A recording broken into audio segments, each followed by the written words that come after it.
에도 이게 기하 3단인지 2단인지를 알아듣는다는 거죠. 자기들끼리 세음절로 이야기할 때나 네음절로 이야기할 때에 따라서 속도를 다르게 이야기하는 것이라서 알아듣고 그 속도로 함께 날아간다는 거죠.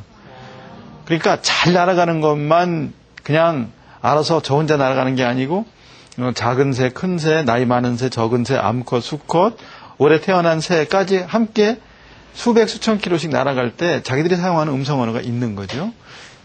생명을 가진 모든 것들은 저마다 자기를 드러내는 그런 언어를 가지고 있다고 생각하고 꽃과 나무도 예외가 아니라고 저는 생각하는 거예요. 그럼 꽃과 나무들은, 이런 식물들은 어떤 언어를 갖고 있겠습니까? 빛깔과 향기라는 언어를 갖고 있다는 거죠. 5월의 숲에서, 녹색의 숲에서 흰색이 녹색 바탕에는 눈에 잘 띈다는 걸 찔레꽃이 아는 거죠. 그렇게 자기를 드러내는 거예요. 이럴 때 빛깔은 자기를 드러내는 하나의 방식이기도 하고, 저는 크게 봐서 이것도 다 언어라고 저는 보는 거예요. 향기도 물론 언어라고 생각하는 거예요. 그래서 길을 걸어가다가 아름다운 향기가 멀리 떨어져 있는 저한테까지 와 있다는 것은 꽃이 무슨 이야기인가를 하고 싶어서 나를 부르고 있는 것이라고 저는 생각하는 거예요. 그래서 걸음을 멈추고 쳐다보고 그리고 한번 가보자 하고 생각하고 가는 거죠. 가서 그 꽃 주위를, 하루 종일 비를 맞고 있는 라일락 꽃 주위를 서성이다가 꽃은 진종일 비에 젖어도 향기는 젖지 않는다 라는 말과 만나는 거예요. 물론 머릿속에 그 생각이 떠오른 거죠. 비 맞고 있는 라일락 꽃을 보다 그 생각이 떠오른 거예요. 근데 떠올랐다고 볼 수도 있고 이 말을 하려고 꽃이 지나가는 날을 불렀다라고 생각할 수도 있는데 저는 후자 쪽으로 생각하는 거죠. 그런 일이 익숙해져 있어요. 꽃은 하루 종일 비에 젖어도 빛깔은 지워지지 않는다.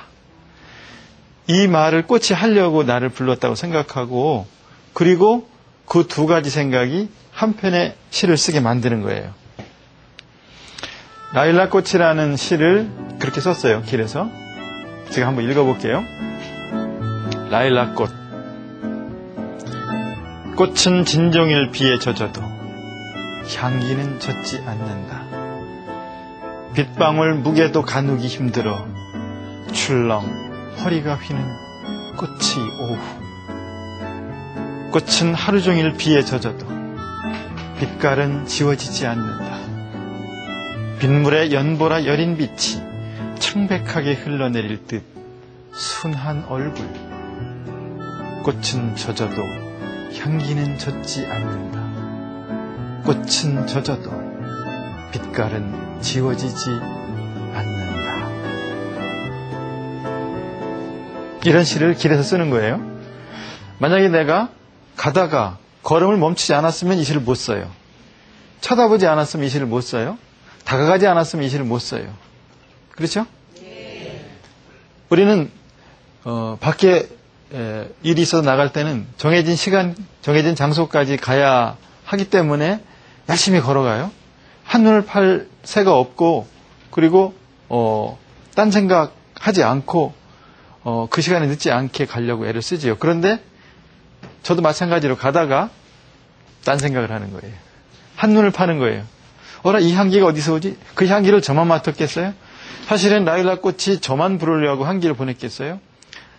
저 말고 다른 것들을 부르려고 아마 향기를 보냈을 거예요. 많은 사람도 그 향기를 맡았을 거예요. 그런데 그냥 가지요. 왜냐하면 우리는 모두 바쁘니까. 우리는 모두 해야 할 일이 많으니까. 우리는 늘 시간에 쫓기고 있으니까 그런 하찮은 일에 신경을 쓸 겨를이 없어요. 여러분들이 겨를이 없기 때문에 저희 같은 사람이 잠깐 걸음을 멈추는 거예요. 누군가는 걸음을 멈추고, 그리고 꽃 한 송이가 우리에게 건네는 말을 알아들어 보려고 하는 사람도 우리 주위에는 있어야 된다고 저는 생각해요.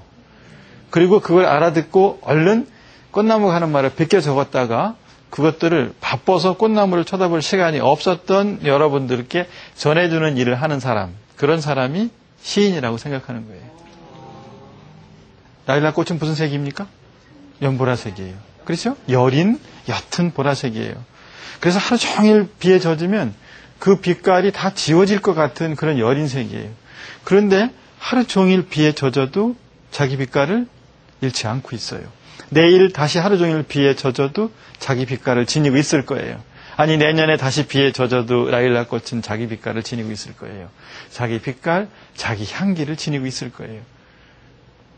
그 라일락 꽃을 보다가 저는 묻는 거예요. 나는 내 빛깔, 내 향기를 잘 지니고 있는가? 나는 오늘 내 빛깔, 내 향기를 잃지는 않았는가? 옛날에 내가 지녔던 내 빛깔, 내 향기가 있었는데 지금도 지니고 있는가? 이런 질문을 하게 되는 거예요. 한편의 시는 하나의 질문이에요. 나 자신에게 묻는 거예요. 그리고 세상에 대해서 묻는 거예요. 그리고 다른 사람들에게도 묻는 거예요. 우리 빛깔과 향기 잘 지니고 살아야 되지 않아요? 이렇게 자꾸 묻는 거예요. 한편의 시가 나 자신에게 그리고 다른 사람들에게 던지는 질문인 거죠. 세월이 지나면서 시간이 지나면서 점점 맛이 깊은 맛으로 변하는 발효하는 음식이 있는가 하면 시간이 지나면 그만 먹을 수 없게 되는 음식도 있어요. 잘 보관했다고 생각했는데 냉장고에 잘 보관했다고 생각했는데 꺼내보면 먹을 수 없게 되는 음식이 얼마나 많습니까? 우리의 영혼은 어떨까요? 시간이 지날수록 더 깊어지는 그런 사유, 그런 영혼을 지닌 사람들도 있고 살면서 정신없이 살기 때문에 그만 상해버리고 마는 영혼도 있을 수 있는 거죠. 시간이 지나면서 우리 영혼이 깊은 맛을 내는 발효한 음식처럼 그렇게 된다면 얼마나 좋겠어요. 그렇게 되기를 바라는 거죠. 모든 꽃 한 송이는 그냥 피는 게 없다고 저희는 생각해요. 다 아프게 절실하게 피는 거예요. 자기 자신을 이기고 거듭나는 거예요. 그래서 자기를 살리는 거예요. 그리고 다른 사람에게 기쁨이 되는 것이고요. 그리고 세상을 아름답게 바꾸는 것이에요. 꽃 한 송이만 그렇습니까?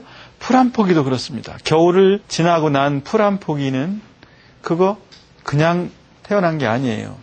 모진 시간들을 견디고 이기고 자기 내부로부터 거듭나는 거예요. 그렇게 푸르게 거듭나는 거예요. 그래서 자신을 살리는 거예요. 봄에 돋는 풀을 보면은 주위에서 많은 생명들이 얼마나 기뻐합니까?